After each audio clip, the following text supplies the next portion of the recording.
નમસ્કાર દર્શક મિત્રો, આપ જોઈ રહ્યા છો સત્યમેવ જયતે લાઈવ ન્યૂઝ। 20 વર્ષથી બાકી ભાડાની વસૂલાતમાં વેપારીઓ ગાળતા ન હતા।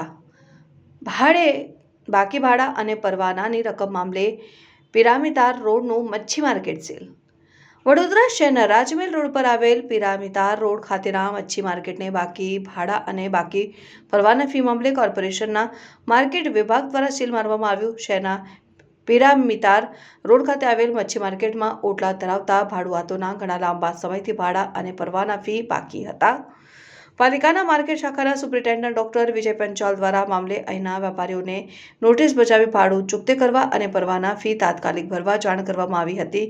અંદાજે 20 વર્ષથી તેઓના બાકી ભાડા અને પરવાના ફી મામલે જ્યારે પાલિકા તંત્ર નોટિસ ફાટવે ત્યારે વેપારીઓ 1 કે 2 મહિનાના ભાડા ભરી જતા હતા, પરંતુ ત્યારબાદ વારંવાર ભાડા બાકી નીકળતા હતા। અંતિમ નોટિસ આપવા છતાંય અહીંના વેપારીઓએ ભાડું ન ભરતા આખરે આજે પાલિકાના માર્કેટ સુપ્રિન્ટેન્ડન્ટ ડોક્ટર વિજય પંચાલે દબાણ શાખાને રાવપુરા પોલીસ સ્ટેશનના સ્ટાફને સાથે રાખીને મચ્છી માર્કેટ સીલ કરી કાર્યવાહી કરી હતી।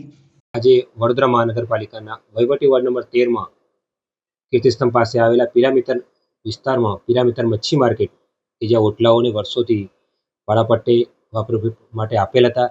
મચ્છી માર્કેટના વેપારીઓને છેલ્લા ઘણા સમયથી અંદાજે 10 વર્ષથી વારંવાર મૌખિક તેમજ લેખિત નોટિસો આપવામાં આવી, તેમ છતાં પણ વેપારી દ્વારા તેને દરકાર ન કરતા આજ રોજ પિરામિતર મચ્છી માર્કેટના સમગ્ર ઓટલાઓને સીલ કરવાની કાર્યવાહી કરેલ છે। કેટલા ઓટલા હતા અને પોલીસ બંદોબસ્ત લીધો કેમ? આજે વડોદરા મહાનગરપાલિકાના દબાણ શાખા તેમજ રાવપુરા પોલીસ સ્ટેશનના બંદોબસ્ત સ્ટાફ મેળવી અને સીલ કરવાની કાર્યવાહી હતી અને પિરામિતર મચ્છી માર્કેટમાં અંદાજે 10 જેટલા ઓટલાઓ હતા।